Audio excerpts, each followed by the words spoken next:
Ahli arkeologi Peru berjaya menemukan 6 mamia selain pelbagai keping seramik di tapak arkeologi Encan di utara Teluk Encan.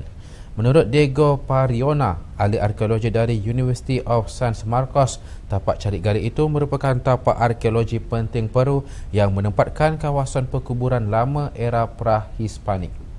Antara yang ditemui, mayat berusia kira-kira 1000 tahun dan dikategorikan dalam budaya Chanke. Turut ditemui 2 seramik gaya Chanke selain tekstil beserta peralatan untuk mesin tenunan. Selain mayat mamia, ahli arkeologi turut menemukan 8 buah kapal beserta 12 kg serpihan bahan sembahan. Ahli arkeologi percaya penemuan itu mampu memberi pemahaman mengenai seni bina tempatan yang digunakan penduduk purba Encan.